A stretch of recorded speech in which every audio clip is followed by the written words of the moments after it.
All right, welcome back to Brooklyn Arts Fest right over here in Williamsburg.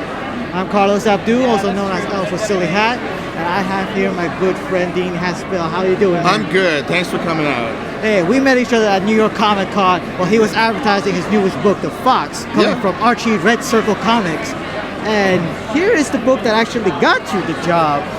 This is there's a story in here that's just debuted here at this show officially. But I basically sent the editor of Red Circle this comic I had done called The Red Hook, basically. And it was semi-inspired by The Fox, including some Jack Kirby comics and C.C. Beck who did Shazam back in the day, and Alex Toth, who also had done The Fox. So there's this character, again, like a red, loosely-based version of The Fox. And when I sent it to the editor, he dug it, and he gave me the opportunity to write and draw a 6-page Fox story that then turned into a 5-issue miniseries that debuted a week ago. Which just sold out. Sold out. That's right. Which I'm begging that this just got into ongoing right now. Well, the hope is to have an ongoing. Let's see how this does, and see if people buy it. A lot of people actually sold out, but a lot of people didn't get it because it's sold out. So that's the good news.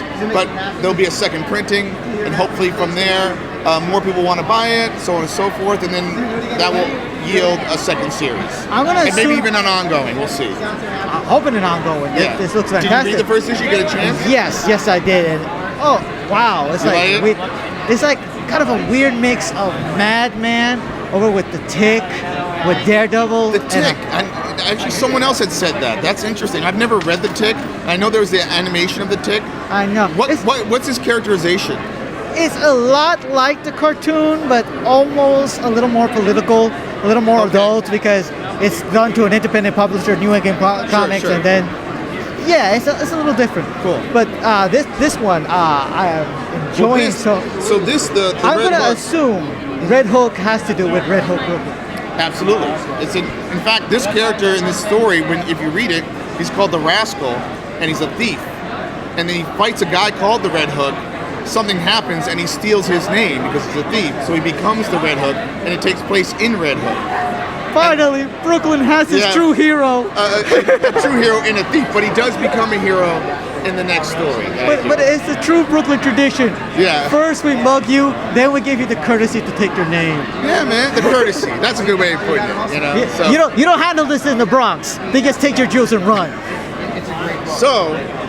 And then me and two of my studio mates decided to create something called Hang Die over here, which is our self-publishing imprint. And here, can you see? Yeah, Hang Die. And so we took some of the people in my studio and decided to put our money where our mouth is and just start self-publishing. Awesome. So this is part of the debut of Hang Die. So what are the other stories that are going to come out? In here? I want to say it's well, you get some Punching superhero Time. stuff. You get do you like Silver Age comics?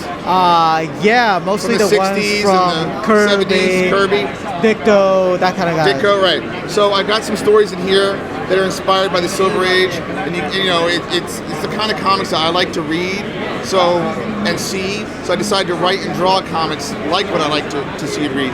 And then I also have some memoir in here about a neighbor. I have a story that's a very different art style, okay? That's a very odd neighbor.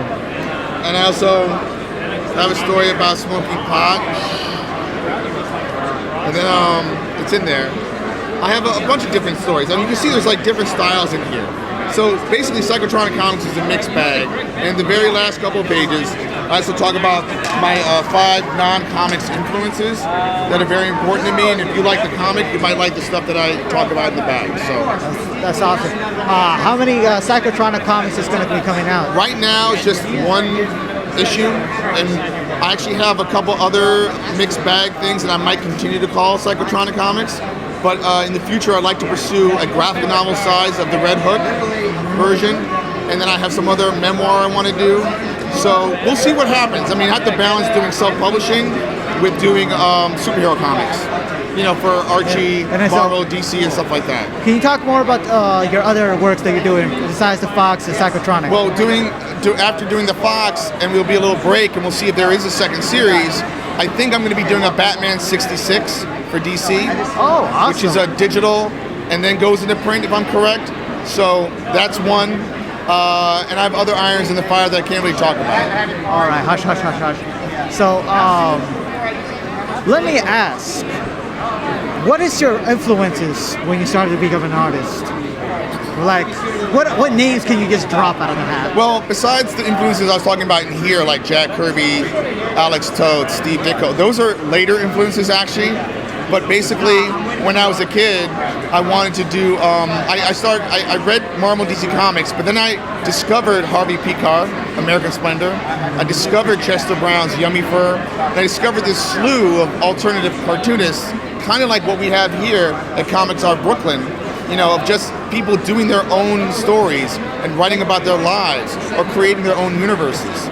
So I guess my earliest influences were those people from the 1980s. I mean, Art Spiegelman and Francoise Mouly's Raw magazine influenced me, you know? And they're like down the aisle. A lot of these people who are here today are some of my heroes, or the people that inspired me to make and write and draw and create my own comics, you know? And then luckily we have the internet now, right? And that where we went from mini comics and self-publishing, you can also do it online. So nobody has an excuse anymore not to do their comics, you know? I mean, we have, if you can do Facebook, you can publish. It's the same thing. Well, then I guess I better be busy doing my own comic as well. I don't have no more excuses. Well, Dean, it was happy to meet you. Good luck on the Fox. Good luck with Psychotronic Comics. This is Elf with Silly Hat signing off. And we're done. Thanks.